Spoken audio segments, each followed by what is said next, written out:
Boa noite, meus irmãos. Que o Mestre Jesus nos abençoe, nos ilumine, para que possamos colher dos ensinamentos da noite a orientação adequada às nossas necessidades evolutivas. De início, vamos ler a página preparatória da nossa reunião. Os irmãos receberam a mensagem e a leitura vai ser feita por Vera Angelim. Tá bom. Boa noite. Dinheiro. Você censura o dinheiro como se ele fosse obstáculo intransponível às conquistas imperecíveis.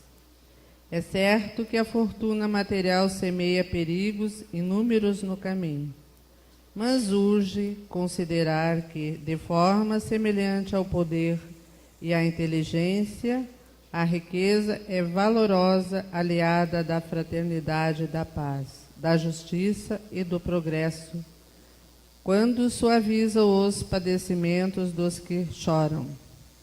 Torna-se o remédio abençoado aos que se debatem na dor. Ergue-se em escolas e hospitais, iluminando e amparando. Concretiza-se em vigorosa alavanca do bem comum. O dinheiro é apenas instrumento do homem, como o homem é instrumento da própria vontade. Neste sentido, não é diferente de uma simples lanterna, que, dependendo de quem a usa, tanto pode enobrecer a vida quanto espalhar o sofrimento. André Luiz, médium Antônio Badium, do livro Decisão.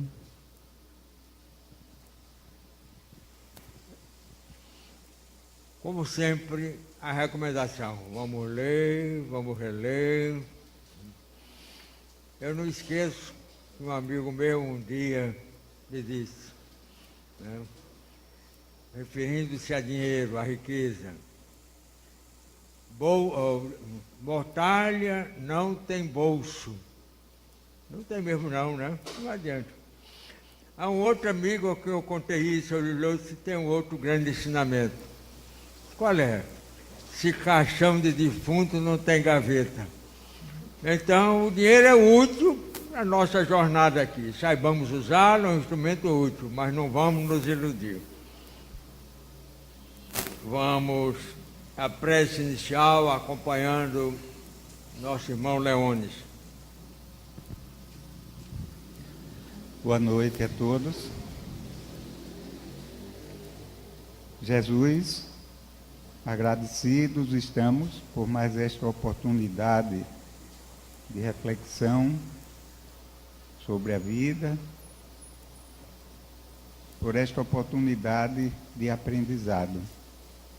Auxilia-nos nesse propósito, Mestre, de compreendermos melhor os teus ensinamentos, que são tão bem complementados pela doutrina espírita em seu nome, para que possamos mais cedo nos tornarmos seres mais humanos, mais dignos de sermos denominados de filhos de Deus. De forma especial, ampara a nossa querida amiga Vera, expositora da noite, para que ela possa ser um instrumento da vontade dos teus enviados superiores. Rogamos ainda por todos aqueles que não puderam se fazer presente à nossa casa hoje, para que eles registrem as nossas vibrações de amor e de paz, e essas energias salutares possam chegar ao íntimo de cada um deles. Que assim seja.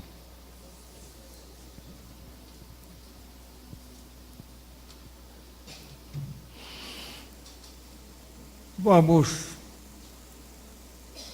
mentalmente dar um saltinho há 2000 anos atrás, Jesus, que diz ele, sede perfeitos.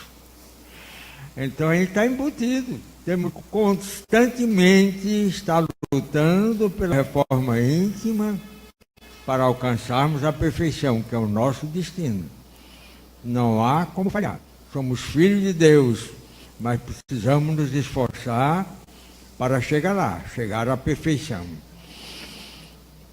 O tema da noite é exatamente reforma íntima. E a exposição está a cargo de Vera Porangaba Sarmento. Vamos ouvi-la. Então é uma felicidade estar novamente para a gente falar sobre um tema. Eu acho que fica melhor se escurecer da frente, né? A imagem fica melhor.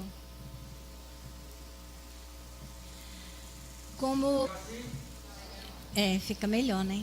Como foi dito há poucos instantes, a reforma íntima é algo que a doutrina espírita insiste muito em nos recomendar. Todos aqueles que já adotaram a doutrina como prática de vida, ou aqueles que estão chegando pelas primeiras contatos com a casa espírita, já devem, sem dúvida, ter ouvido falar alguma vez em reforma íntima. Então, a nossa proposta é compreender melhor em que consiste e para quê. No próprio título, a gente já sugere que a reforma íntima, esse trabalho de aprimoramento, é um caminho, é um meio para a gente chegar à perfeição, como o Porangaba aqui fez referência. Jesus recomendou que fôssemos perfeitos. De que forma seremos perfeitos? É uma grande e longa jornada, mas a gente vai conversar sobre ela. Quando a gente fala a caminho da angelitude, a gente está se referindo aí aos anjos. Então, o que são os anjos? Então, seremos todos nós anjos em algum momento da nossa existência? E Kardec teve essa curiosidade ao perguntar, na questão 128 do Livro dos Espíritos, ele questionou o Espírito da Verdade da seguinte maneira: os seres que chamamos anjos, arcanjos, serafins, formam uma categoria especial de natureza diferente da dos outros espíritos? Será que, a pergunta dele era, será que os anjos são uma categoria de seres especiais diferente de nós? E olha o que respondem, o que nos responde o Espírito. Não. São os espíritos puros. Anjos, arcanjos, serafins, são os espíritos puros. Os que se acham no mais alto grau da escala e reúnem todas as perfeições. Sendo assim, anjos já foram como nós. Nós, um dia, seremos como anjos. É o que a gente pressupõe. Aí parece um desafio tão grande, né? Muito maior do que as nossas pernas. Mas é isso que a gente aprende com a doutrina. De que maneira? Então, vamos remontar. Para a gente compreender, nós temos que olhar isso numa perspectiva de que somos espíritos eternos. Já viemos de muito tempo atrás, milênios atrás, experimentando vivências dos diferentes reinos. Esses pontinhos pontilhados, infelizmente o meu apontador quebrou. Eu estou sem, mas os pontinhos aqui, aquele período anterior em que ainda não tínhamos consciência. Depois a gente adentrou em experiências na forma humana, no reino humano, onde já temos consciência de que existimos. E temos um trajeto que esse slide ainda é pequeno, para mostrar o quanto ele é longo, para que cheguemos à condição de anjos. Então a gente sai de um ponto em que somos ainda espíritos imperfeitos, com a perspectiva de em algum momento chegarmos à condição de espíritos puros. É a única certeza que nós podemos ter. É de que fomos criados para sermos perfeitos. Para isso, Deus nos criou.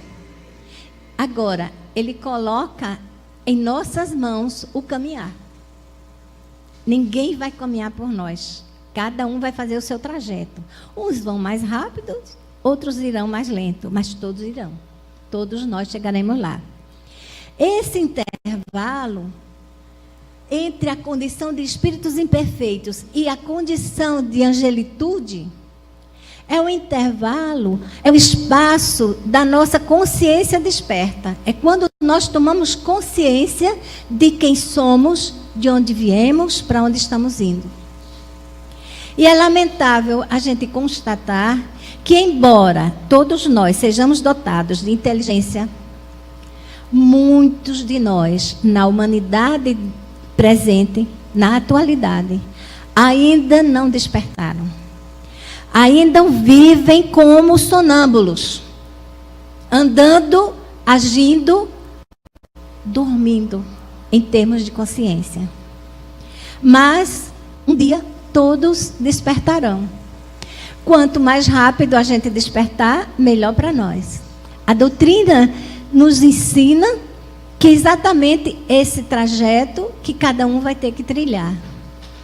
Jesus, ao vir à Terra, a se submeter à condição humana, sofrendo as condições que ele é no espírito perfeito, não precisaria ter que se submeter, foi um grande sacrifício. O maior sacrifício do Cristo não foi só no Calvário, na crucificação. Foi o próprio fato de ter que encarnar numa condição de ser humano ainda tão, em corpo tão grosseiro, tão pesado. Os livros nos contam que Cristo, ele, por ser aquele espírito perfeito, ele captava as emanações de todo o mal que estava girando em torno dele. E era por isso que muitas vezes ele tinha que se afastar para o deserto, para meditar, onde ele estava distante das influências, dos pensamentos ainda tão atrasados da humanidade e da sua época, né? Então, nós temos esse trajeto a cursar, né? Explica-nos Emmanuel, no seu livro, através do Chico Xavier, que o psicografou, Pensamento e Vida, ele diz o seguinte: já se disse que 2 asas conduzirão o espírito humano à presença de Deus. Então, para que nós tornemos anjos, teremos que, do sentido simbólico, desenvolvermos as 2 asas. Uma chama-se amor, a outra, sabedoria. Não seremos perfeitos enquanto não atingirmos essas condições. Através do amor, valorizamos-nos para a vida. Através da sabedoria, somos pela vida valorizados. Daí o imperativo de marcharem juntas a inteligência e a bondade. E ainda nessa mesma obra, Emmanuel esclarece uma coisa, ele faz um paralelo muito lindo, onde ele diz o seguinte: é como se a gente tivesse no oásis um poço de água fresca, oferecendo ao viajor a possibilidade de matar a sede. O poço seria simbolicamente a bondade. Mas se nesse oásis não houvesse nenhuma seta indicando o caminho, esse viajor, ao sair dali, se perderia e talvez até morresse de sede. Mas, por outro lado, poderíamos ter esse oásis com placas indicativas para onde ele quer ir. E não tivesse a água fresca para beber. Ele morreria de sede, de nada adiantaria saber o caminho. É mais ou menos assim que a inteligência, como sendo a diretriz que nos aponta, e a água fresca que nos refrigera, que nos realimenta, para que a gente prossiga a bondade. É uma simbologia muito linda que Emmanuel usa. Só que quando a gente imagina que nós precisamos ser perfeitos em termos de sabedoria e de virtudes, haja caminho, haja jornada, porque uma jornada só não basta para chegarmos a essa condição. Temos que ser perfeitos em conhecimento, dominar todos os... imagine, meu Deus, quando eu penso que eu vou ter que aprender matemática e física, eu fico imaginando quantas existências ainda tenho pela frente. Mas a sorte, a criação divina é tão perfeita, ele é tão amoroso, que ele nos dá a chance de experiências diversas, cada uma na medida daquilo que a gente pode caminhar. Então, numa vida, nós vamos fazer essa jornada em duas formas, em duas esferas. Ora, a nossa existência se alterna, ora no mundo dos espíritos, que a gente chama de erraticidade, ora nos orbes planetários, como a Terra, por exemplo, a vida na Terra.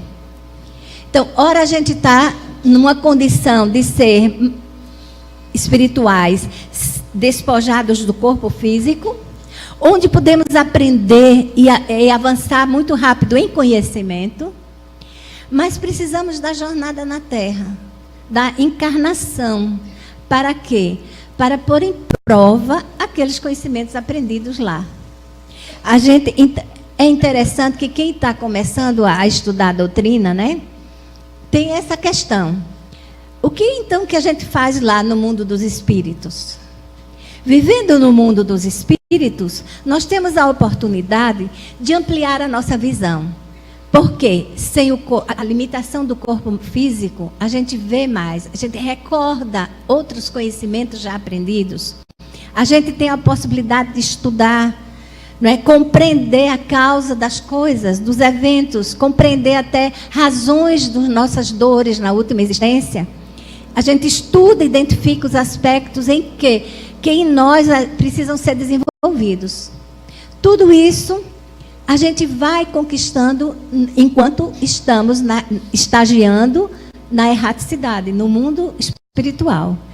Mas, entre essa vivência, tem a outra que é aqui na Terra. Então, precisamos encarnar, ora, em lugares, em cidades evoluídas, em cidades bonitas, ora, na completa miséria, na ausência de tudo. Ora, né, a gente tem condições de poder, de riqueza. Ora, a gente passa vicissitudes, necessidades materiais em cada experiência, avançando em um dos aspectos do conhecimento e da virtude.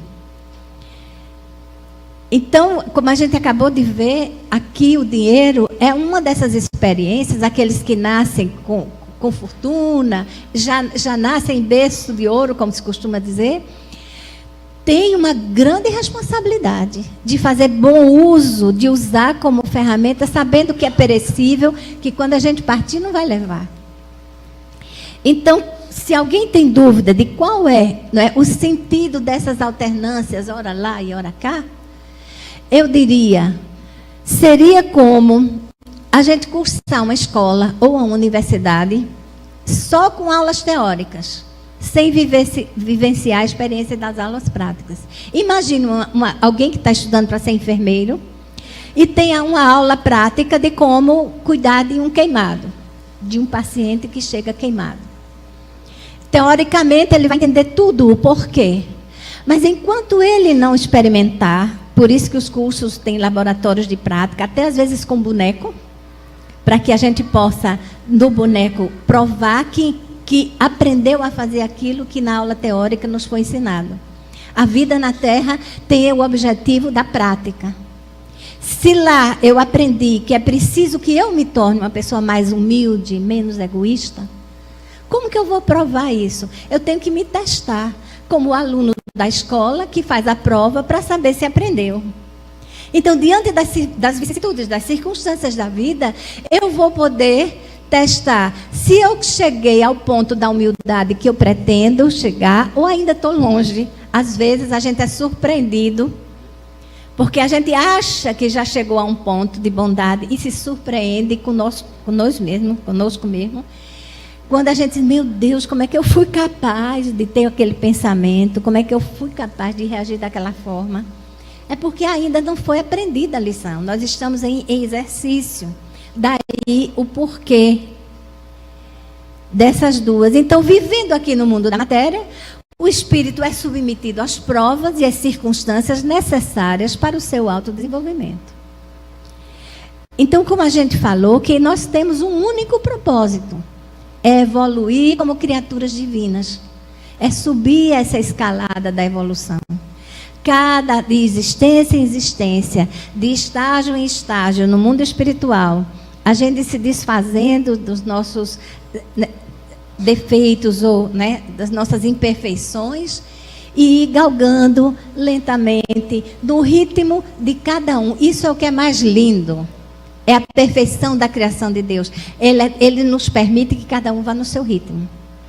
Uns podem ir rápido, outros vão muito devagar, vão subindo degrau até sentado, de 4, engatinhando. E às vezes resolvem sentar no meio do caminho e dizer, eu não vou mais, desisto. Vamos ver já se isso é possível. Mas para que a gente possa fazer essa caminhada, nosso Pai Criador nos dá condições facilitadoras. Nós temos todos os meios a nosso favor para poder fazer esse trajeto árduo. Primeiro de tudo, quando a gente encarna, a maioria de nós, alguns não, aqueles que ainda não estudaram a doutrina, possivelmente vão aprender depois que nem todos os espíritos estão em condições ainda de fazer o seu projeto. Então, eles são compulsoriamente colocados no mundo com um projeto elaborado por seus mentores, que trabalham em seu favor. Mas a maioria de nós, que já temos uma certa consciência, já podemos, lá antes de voltar, fazer o plano. O que é que eu vou querer desenvolver nessa existência? Para uns, pode ser a humildade. Para outros, pode ser o aprendizado. Para outros, o conhecimento de uma arte que ainda não domina. Para outros, mergulhar numa existência inteira no estudo da ciência. E para isso, nós temos tantas encarnações. Mas temos todos nós um projeto de vida. E a gente se esquece disso. A maioria de nós sequer tem consciência de qual é o projeto. Para que eu estou aqui nesse mundo? Qual é o meu propósito? Às vezes a gente chega ao final da vida e não descobre. Mas se a gente quiser descobrir, dentro de nós temos a resposta. Já eu vou comentar. Então, pela lei de justiça, de amor e caridade, nós nascemos no corpo, na família, na época, na cidade, no país mais apropriado ao cumprimento do nosso projeto encarnatório. Então, se eu quero desenvolver a humildade, imagina o que aconteceria comigo se eu encarnasse como membro de uma família real. A probabilidade de me tornar humilde seria remota. Porque eu ia já nascer em berço de ouro, ensinada a ser detentora de poder. Às vezes até acreditando que todo o poder real vem de Deus, então eu seria praticamente um emissário divino. Que humildade eu desenvolveria numa condição de vida dessa? Provavelmente, se eu quero desenvolver a humildade, eu vou pedir para vir em condições desfavoráveis, onde eu tenha que exercitar essa humildade. Aprender a lidar com recursos parcos, com poucos recursos materiais. E assim, tudo é como deve ser. Por isso que a gente diz, cada um está na família, com as pessoas, no local, nas condições que precisaria estar para desenvolver o seu projeto. Precisamos acreditar nisso. Quando a gente entende isso, e ainda mais, crer que a cruz que nós recebemos é sempre proporcional ao que a gente pode carregar, dificilmente a gente vai se revoltar.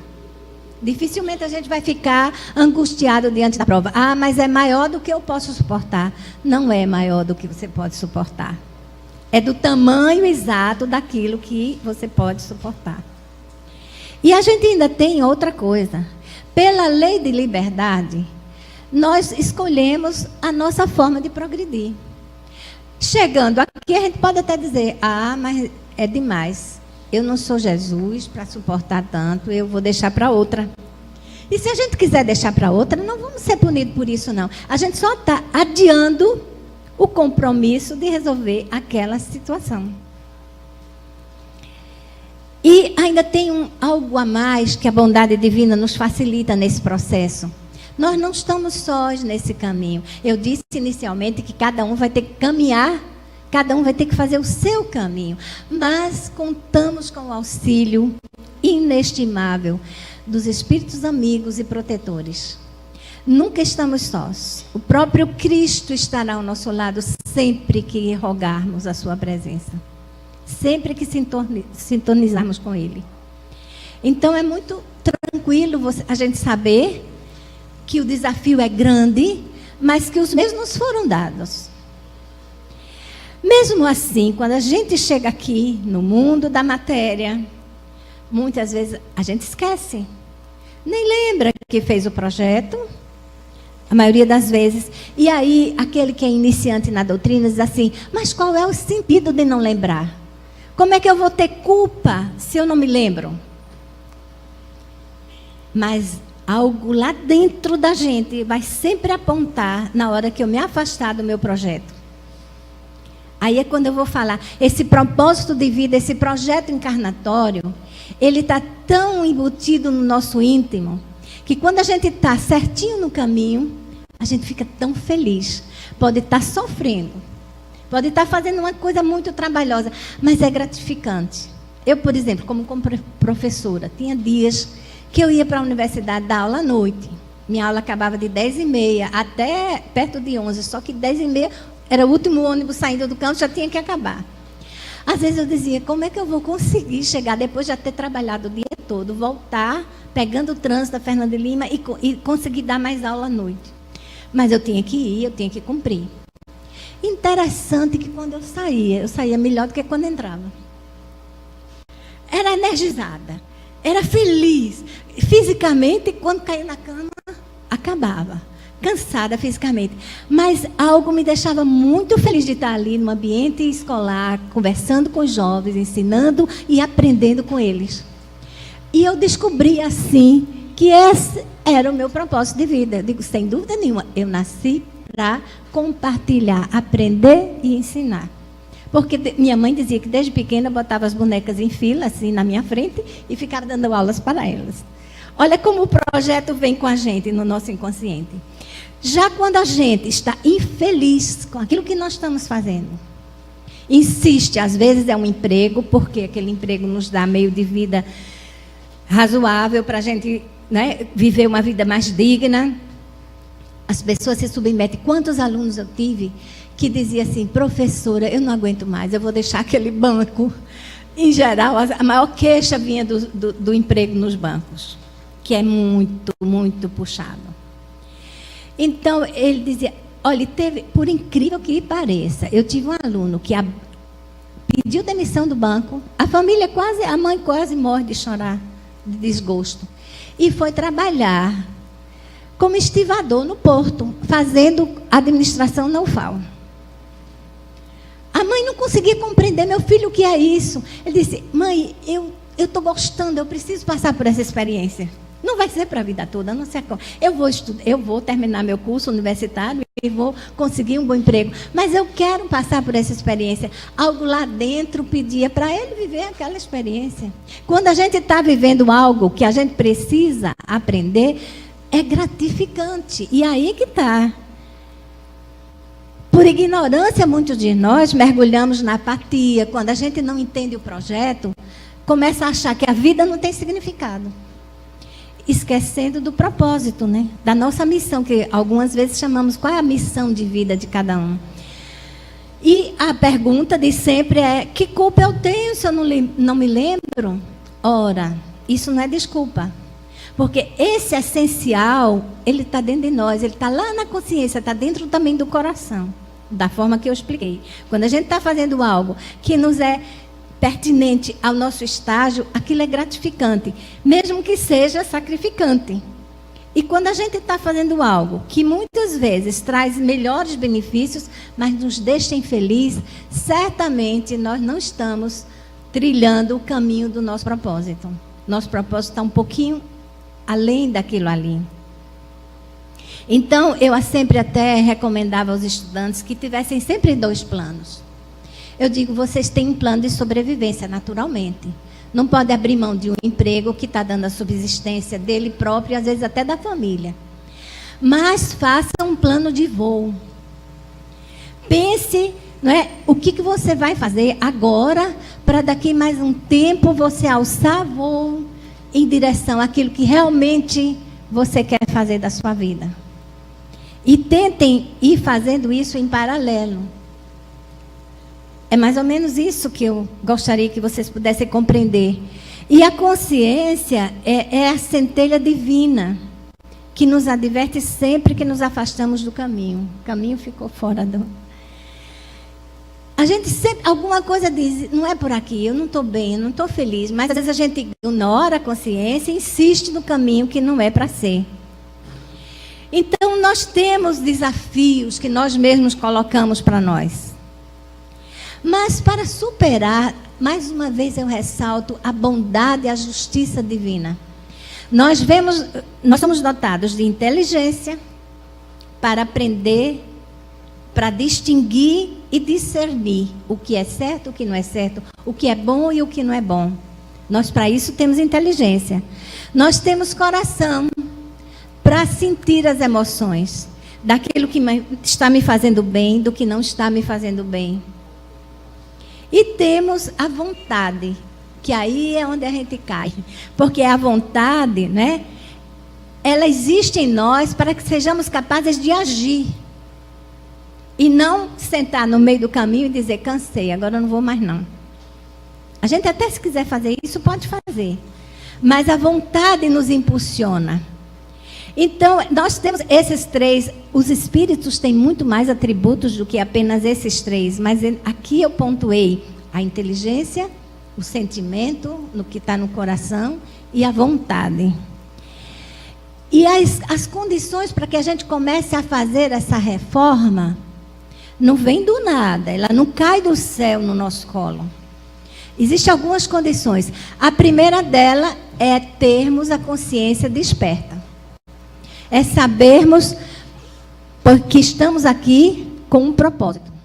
Que não podemos desperdiçar as condições que nos foram dadas. Que não podemos perder tempo. Se quisermos, vamos perder, mas não devemos. Essa é a consciência desperta que a doutrina traz para nós. Então, espíritas não podem mais alegar que não sabia. Porque nós estamos sendo alertados constantemente nas nossas leituras, nas palestras doutrinárias, do nosso dever, da nossa responsabilidade. E quem mais recebe, mais é cobrado. A outra condição é conhecer a realidade espiritual. É conhecer, é saber que a vida, que os espíritos são imortais, a vida continua após a morte, que nós continuaremos estudando, trabalhando. Outro dia, no atendimento, uma jovem perguntou para mim assim, no atendimento fraterno aqui.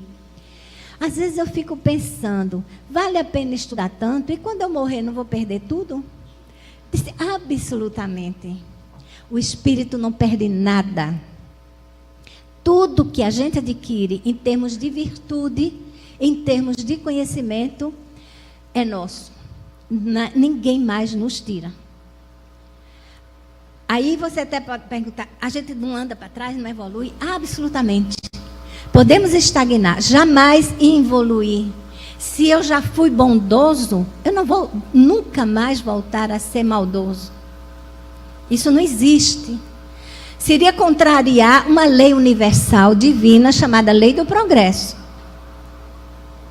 Então, aí, às vezes a gente se ilude e diz assim, mas eu pensei, fulana era tão boa, e de uma hora para outra, depois daquele evento, passou a ser uma pessoa maldosa, uma pessoa amarga.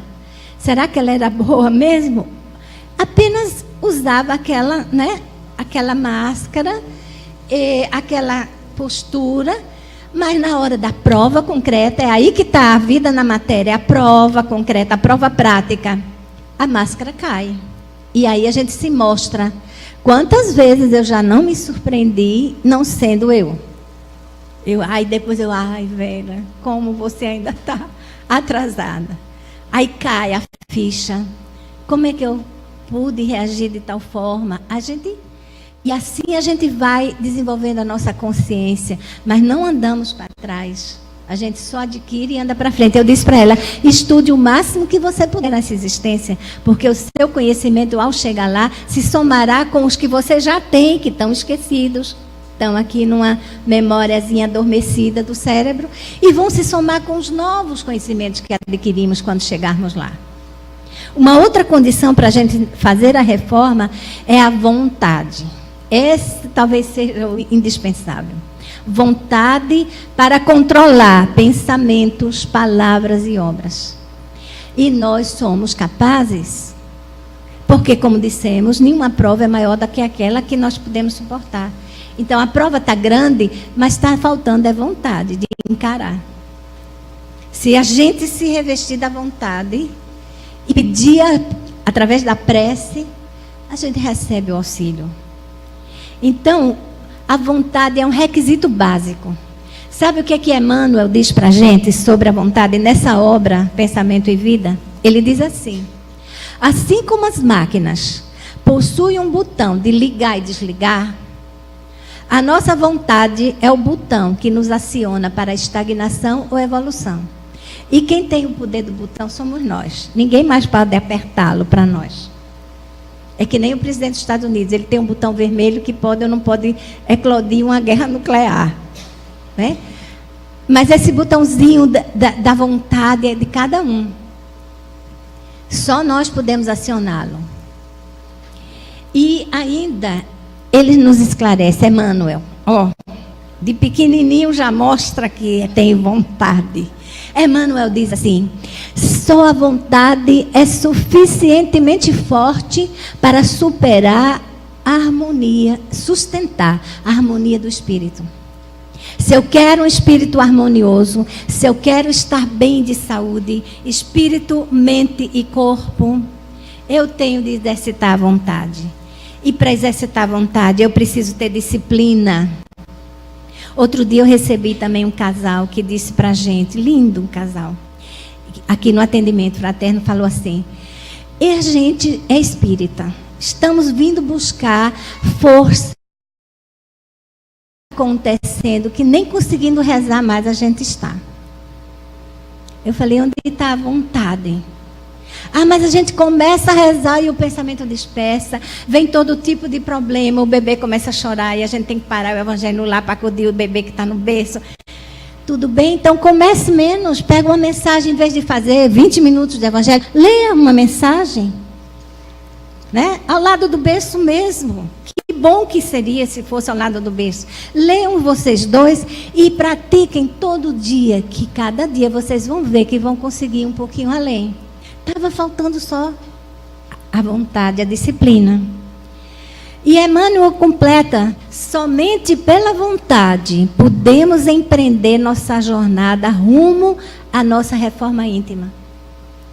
Somente pela vontade. Porque ninguém vai vir dizer para a gente: faça, ande, levante, caminhe. Os que nos amam até que nos aconselham, nos ajudam, nos empurram. Mas se a gente não quiser andar, não vai. Aí voltando àquele trajeto, àquela perspectiva de uma jornada, né, infinita em rumo à angelitude, está aí, esse é o espaço para empreendermos a nossa reforma íntima. É aqui que a gente tem que trabalhar para a nossa melhoria. Aos poucos, sem angústia, sem estresse, botando objetivos, metas alcançáveis. Não vamos dizer que eu vou sair daqui dessa vida perfeita, não vai dar. Mas eu posso trabalhar um aspecto. Eu posso trabalhar a humildade. Eu posso trabalhar o desapego, a tolerância, um de cada vez. Eu tenho uma vida eterna para chegar lá. Que bom saber disso, né?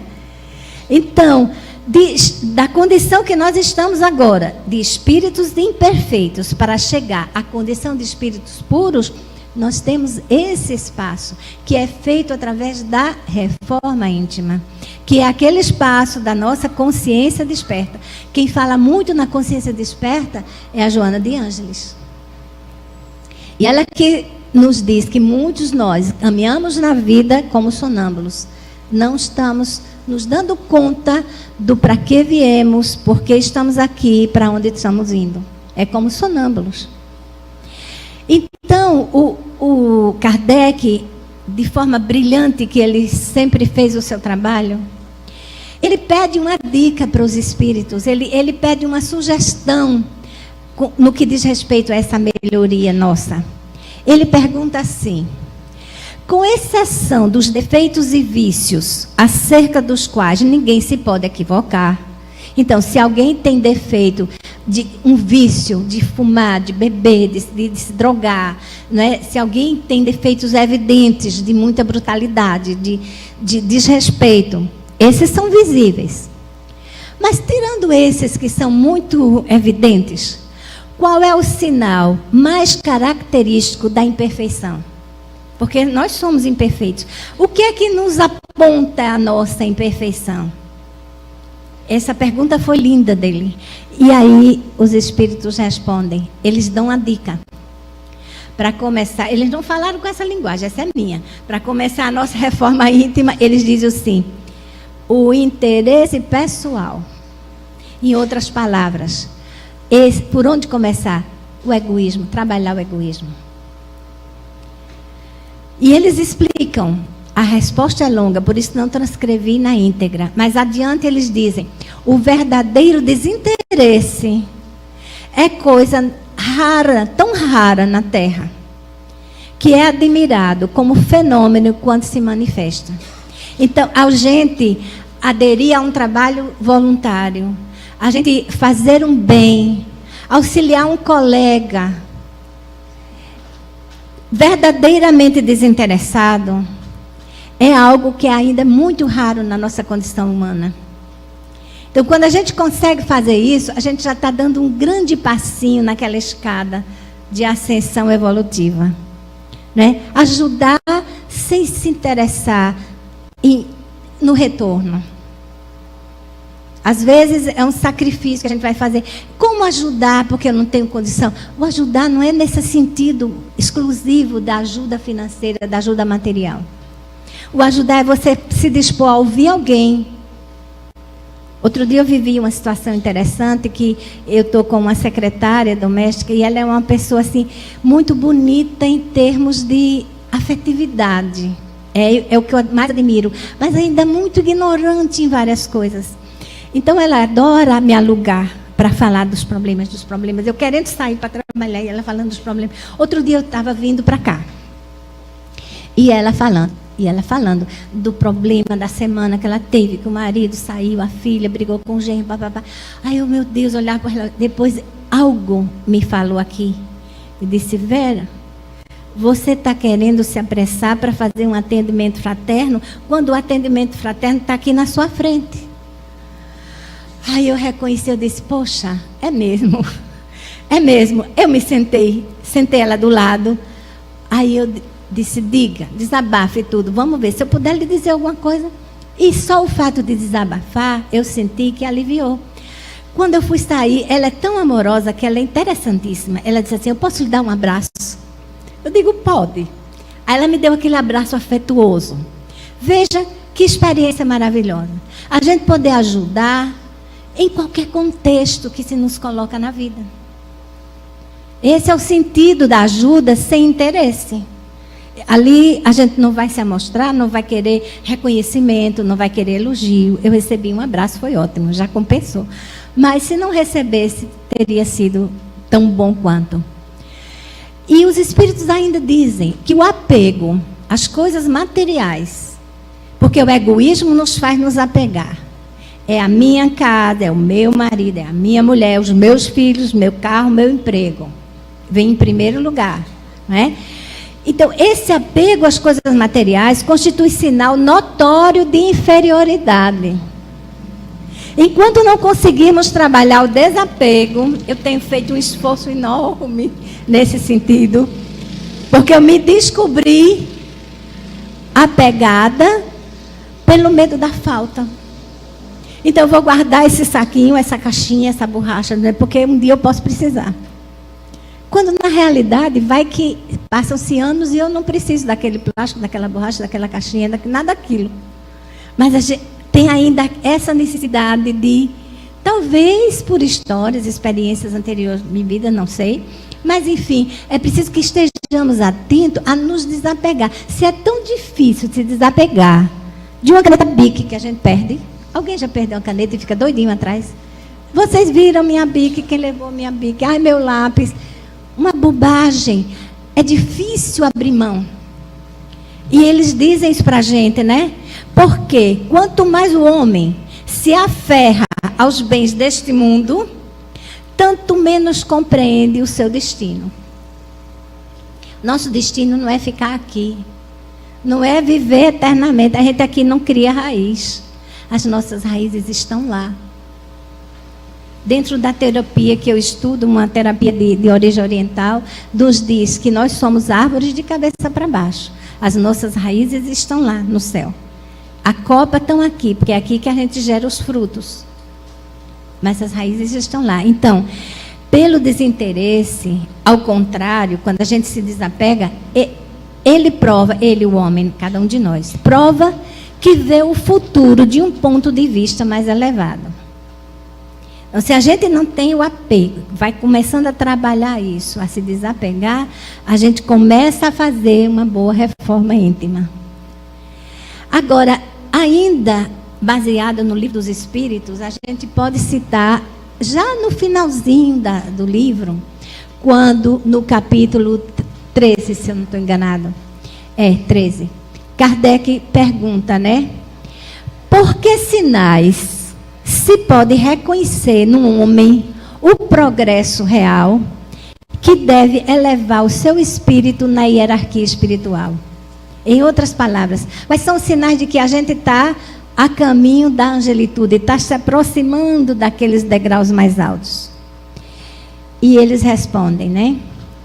O espírito prova a sua elevação quando todos os atos de sua vida corpórea representam a prática da lei de Deus. E quando compreende antecipadamente a vida espiritual. Porque mais cedo ou mais tarde nós vamos compreender a vida espiritual, quando a gente se acordar lá do outro lado. Se a gente não compreende antecipadamente, o nosso estado de perturbação lá é maior. Nós não vamos entender o que está se passando, a gente pensa que não partiu, que ainda está por aqui, volta para casa, começa a perturbar os nossos entes queridos, por não ter essa compreensão. Então, compreender antecipadamente consiste em compreender o para que estamos aqui. Que não é outro propósito, não aquele dito no início, caminhar rumo à perfectibilidade, rumo à angelitude. E aí, eles nos dão... O Kardec tem uma nota explicativa após a resposta dos espíritos, que ele diz o seguinte, ele fala do homem de bem. Quando é que a gente vai conseguir ser um homem de bem, uma mulher de bem? É aquele que pratica a lei de justiça, amor e caridade. Como é difícil, gente. É aquele que interroga a própria consciência sobre os atos que praticou. Aquele exercício que Santo Agostinho ensinou, que a gente devia fazer toda noite nas nossas orações. Parar um pouquinho e pensar, como foi meu dia? O que eu fiz de bom? O que eu fiz que não devia ter feito? Onde eu falhei? Onde eu posso amanhã fazer melhor? Essa autoavaliação seria a gente interrogar a própria consciência. Não precisa falar para ninguém.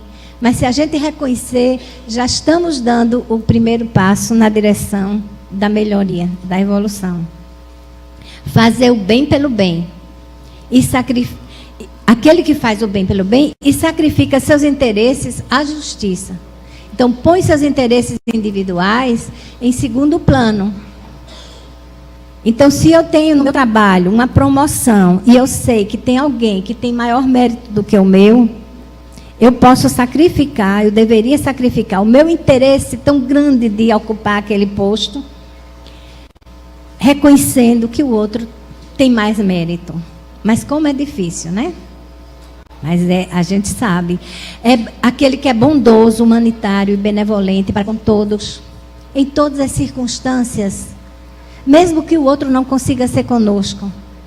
Sermos pelo menos tolerantes, compreender a condição de infelicidade que o outro se encontra. Já é um ato de bondade. Aquele que considera o poder e a riqueza como um depósito. Então, tudo que temos aqui, se temos poder, se temos beleza, se temos riqueza, não é um bem meu, inalienável. Foi dado, foi emprestado pelo Pai. Do jeito que a gente recebe, Ele pode tirar. As circunstâncias da vida mudam tão rapidamente. É compreender que tudo nos é dado por empréstimo e usar bem tudo isso que nos é dado. Né? Se a gente está num momento feliz, mora numa casa que a gente gosta, como é linda, do jeito que eu quis arrumar minha casinha, todo dia agradecer pelo empréstimo e rogar a Deus que nos ajude a fazer bom uso dele. Tratar com bondade e benevolência aqueles sob sua dependência. Então, diz respeito aos que têm subordinados, aos que têm empregados. Tratá-los como iguais e não de forma de autoridade de quem olha por cima. Porque não somos. É apenas uma circunstância. Aquele que é indulgente para com as fraquezas alheias, vê a falha do outro, não sai espalhando. Compreende, procura se colocar no lugar do outro, entendendo que o outro não teve a chance ainda de tomar consciência. Aquele que não é vingativo, que perdoa as ofensas, que respeita em seus semelhantes todos os direitos que a lei da natureza lhe concede. Quando a gente compreender isso, que com o mundo vai ser um espaço muito melhor de convivência. Aí já estaremos numa outra condição planetária, de planeta de regeneração.